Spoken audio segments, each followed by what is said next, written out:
कभी कुछ ना कुछ मुश्किलें आती है, मतलब ध्यान ऐसे भटक जाती है। नहीं, मुश्किल बच्चे हैं। ध्यान भटकता तो सबका है और मुश्किलें सबके आती हैं, आपकी ही बात नहीं है। हर मुश्किल से लड़ने के लिए हमें मनुष्य जन्म मिला, भागने के लिए नहीं। सबके पास मुश्किलें हैं, चाहे बाबा जी हो, चाहे गृहस्थ हो, चाहे जवान हो, चाहे बूढ़ा हो, चाहे स्त्री हो, चाहे पुरुष हो। कोई ऐसा नहीं जिसके जीवन में मुश्किलें ना हो। क्यों भाई, तुम मुश्किल रहित हो क्या? हम भी मुश्किल में है, तुम भी मुश्किल में हो, लेकिन हम मुस्कुराते हैं, तुम चिंता में हो। मुस्कुराहट बनी रहे मुश्किलों में, इसीलिए मनुष्य शरीर मिला है। और वो तभी हो सकता है जब भगवान से जुड़े हो। तो हमें चाहिए मुश्किलों में हम कमर कस लें कि अब मुश्किल आई है, अब मुझे भगवान का सहयोग लेकर इसे जीतना है, इसे हारना नहीं है। मनुष्य शरीर मिला है गलतियों को सुधारने के लिए और मुश्किलों को संभालने के लिए। हमारी जो मुश्किलें आए उनको हम विवेक के द्वारा संभालें, उनसे लड़ें, उस संघर्ष करें और संघर्ष में हम विजयी होंगे, क्योंकि भगवान का हम भजन करते हैं। और भगवान का भजन नहीं करते तब तो डूब जाओगे, फिर तो मुश्किलें चाट जाएंगी। अगर भगवान का भरोसा है और भगवान का भजन है तो बड़ी से बड़ी मुसीबत से भी निकल जाओगे, पक्की बात समझो। हाँ, आज अगर हम आपके सामने बोल रहे हैं, हंस रहे हैं और जी पा रहे हैं तो सच्ची मानो, शपथ पूर्वक कहते हैं, कसम पूर्वक कहते हैं कि केवल हम प्रभु की शरण में तुम जी पा रहे, नहीं जी नहीं पा सकते। और अब मस्त रहते हैं, क्योंकि प्रभु की शरण में मरना तो एक दिन है ही यार, है? बिल्कुल मस्त रहना चाहिए। मनुष्य जीवन मस्ती के लिए मिला है। वो मस्ती तभी रहेगी जब भगवान से जुड़ोगे। अगर भगवान से नहीं जुड़े तो मस्त नहीं रह सकते। अगर भगवान से नहीं जुड़े तो आप मुस्कुरा नहीं सकते, पक्का समझो। भारी से भारी विपत्ति और दुख में भी जो मुस्कुरा के कदम बढ़ावे वही तो मनुष्य है। जब भगवान को विपत्ति मिली तो हम इंसान को क्यों नहीं मिल सकती? राम जी को सुबह राज्य मिलना था और समय के 14 वर्ष का वनवास मिला। थोड़ा विचार करो कि अगर हमारे पास ऐसी विपत्ति हो तो जीना मुश्किल हो जाए। सुबह चक्रवर्ती राजा बनना है और शाम के नंगे पैर वनवासी भेज 14 वर्ष किसी ग्राम में नहीं जाना। 14 वर्ष तक वनवास, कंदमूल फल पे जीना, कभी रोटी दाल नहीं खाना। तापस वेश विशेष उदासी, 14 वर्ष राम वनवास।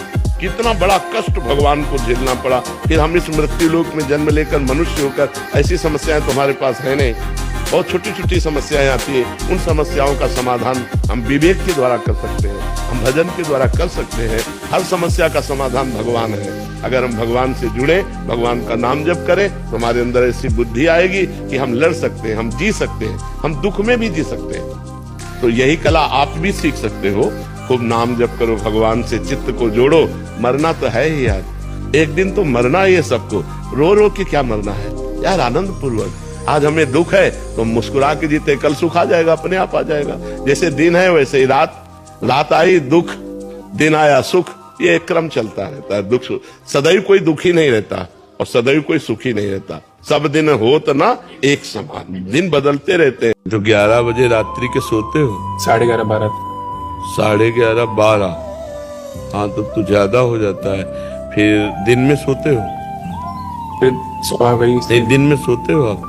नहीं सोते, तो फिर आपको 5 घंटे तो नींद चाहिए ही। ज्यादा मेहनत वाला अगर शरीर है तो 6 घंटे 7 घंटे चाहिए, क्योंकि जो मेहनत करता है उसे 6 घंटे तो चाहिए। तो 12 बजे सोएंगे तो 6 बजे आप जगेंगे, तो 6 बजे जग कर वो काम कर लीजिए जो 4 बजे करना हो। पर गुरुवाणी में ऐसा बोला जाता है ना कि अमृत वेला का समय सबसे ज्यादा महत्व। देखो वो तो बहुत बढ़िया बात है, लेकिन आपके पास समस्या है ना, समस्या में समाधान निकाला जाता है। तो जब हमारी आंख खुली वही अमृत वेला, जब हम गुरुवाणी का पाठ किए, नाम जप किए, वही अमृत वेला। समझ रहे हो ना? अगर इस बात से कर दोगे तो फिर वो भजन छूट जाएगा, तो फिर तो विषय वेला सब रहेगी। अमृत वेला, मृत क्या है? संसार, और अमृत क्या है? परमेश्वर। वाहेगुरु अमृत है, परमेश्वर अमृत है। तो जिस समय हम अमृत स्वरूप परमात्मा के चिंतन में हैं, वो हर समय अमृत बेला, बेला माने समय होता है, अमृत समय है। कौन सा समय? जिससे हमारी चित्तवृत्ति परमात्मा में जुड़ी। और जिस समय हमारी चित्तवृत्ति संसार में जुड़ी तो संसार क्या है? मृत लोक, मृत्यु लोक। ये सब मृत समय जा रहा है और वो अमृत समय जा रहा है। जो लोकवत कहा गया है ब्रह्म मुहूर्त, उसे अमृत बेला गुरुवाणी में मानो कहा गया। अगर उस समय हम नहीं जग पाते हैं किसी कारणवश, कार्यवश, तो हम जब जगें तब हम वो अपनी दिनचर्या पूरी करें, नाम जप करें, गुरुवाणी का पाठ करें। क्योंकि देखो, व्यवहार में, संसार में कार्यरत हो, कभी ऐसा भी हो सकता है कि पूरी रात आपकी ड्यूटी हो, पूरी रात आपके कार्य हो, तो फिर हमको भजन छूट जाएगा, हमारा जीवन भजन विमुख हो जाएगा। तो नहीं, हम सो के जब जगेंगे तब हमारी अमृत वेला होगी, हम उसी समय भजन करेंगे, गुरुवाणी का पाठ करेंगे, उसी समय हम ध्यान करेंगे। समझ रहे हैं? हम लौकिक समय को अमृत वेला से ना जोड़ें। अभी लौकिक समय को अमृत वेला से जोड़ेंगे तो अरुचि हो जाएगी। हमारा वही समय अमृत है जो परमेश्वर से, वाहिगुरु से जुड़ा, गुरुवाणी से जो समय जुड़ गया, जो क्षण जुड़ गया, वो अमृत हो गया। वेला माने समय, अमृत समय। अमृत समय वही है जिस समय हमारा चित्त परमात्मा में जुड़ गया, वाहिगुरु में जुड़ गया। लौकिक रीति के अनुसार 4 बजे को ब्रह्म मुहूर्त को अमृत वेला कहते हैं, लेकिन उस समय किसी कारणवश बहुत से ऐसे लोग हैं जो नाइट ड्यूटी करते हैं, उस समय सोते हो सकते हैं, तो जब वो जगें तब वो अमृत वेला का कार्य कर ले। नाम जब नहीं तो वैसे ही छूट रहा है, और वो भजन करेंगे नहीं तो जीवन विमुख चला जाएगा ना। शिवानंद योगाचार्य जी, सतना, एमपी। राधे राधे। मैं 80-84 में जन्म बना, जो मैं चाहता था जी, जो मैं चाहता था वो नहीं मिल पा रहा। 1 साल से आपका नाम जप किया, वो कहते तुम मुझे मिल गया, अब मैं आपके पूरे तरह से रहने। मान लो हमसे गलती हो गई तो हम गंगा नहाने जा रहे हैं, और गंगा में हम पाप करें तो अब फिर उसका कहाँ धुलेगा? तो हम भगवान के आश्रय से निष्पाप होते हैं, और उन्हीं का आश्रय लेकर, नाम का सहारा लेकर नए पाप करने लगे, फिर ऐसी की बड़ी दुर्गति होती। तो अगर ऐसा ना करे तो निश्चित पाप नष्ट हो जाएगा। विनय कुमार जी। राधे राधे श्री राम। राधे राधे महाराज जी। महाराज जी, मैं प्रधानाचार्य हूँ एक स्कूल का। महाराज जी, मैं पिछले 2 साल से आपका सत्संग, एक एकांतिक वार्तालाप और प्रार्थना सभा में अपने स्कूल में बच्चों को भी सुनाता हूँ, सच्चरित्र, भगवत भक्ति और प्रेरणादायक कहानियां। महाराज जी, प्रार्थना सभा अपने स्कूल में जो अच्छी अच्छी बातें बच्चों को बताता हूँ, वो बहुत जल्दी भूल जाते हैं बच्चे। इसके लिए आपकी बचपन में किसी से दोस्ती हो गई थी, फिर 7-8 साल बहुत गलत आचरण हुए, और फिर कहते हैं कि अरे अब डिप्रेशन में चले गए, फिर आत्महत्या करने पर आपका सत्संग सुना तो मन में बहुत वो आया, फिर बहुत सारी गलतियां जो हुई, अब इतना ज्यादा डिप्रेशन में चले गई हूँ कि हर समय लगता है कि अपने आप को भी मतलब माफ नहीं कर पा रही, ऐसी गलतियां हो गई। देखो, अगर हमारी बात तुम्हारी समझ में आवे, सबकी समझ में आवे, तो निश्चिंत हो जाओगे। देखो, भूल सबसे होती है, बड़ी से बड़ी भूल को मिटाने के लिए अभी हमारे पास अवसर है। अगर हम आत्महत्या कर लेते हैं तो अवसर खत्म हो जाता है, और ये आखिरी इतनी बड़ी भूल होगी कि इसको मिटाने के लिए मुझे करोड़ों जन्म लग सकते हैं करने। ये बहुत बड़ी भूल होगी। तो हमको पहली बात तो आत्महत्या करने का विचार ही नहीं आना चाहिए, क्योंकि ये इतनी बड़ी भूल है कि इससे बड़ी कोई भूल है नहीं, इससे बड़ा कोई पाप नहीं है। अच्छा, जितने पाप हो हम मिटा सकते हैं, 10 साल में विचार करते रहे, हम अभी सुधारते हैं, और नाम जब डट के करते सब भस्म हो जाएगा। रोना धोना क्या, समझो गलती किससे नहीं हो जाती। हम समझ रहे हैं कि पैर हम ठीक जगह रख रहे हैं, और वहां फिसलन है, फिसल गए। फिसलन वाला मार्ग है, ये माया फिसलाती है, फिसल गए, गलती हो गई, कोई बात नहीं, खड़े हो, अब संभाल करके चलो, अब गलती न होने पावे।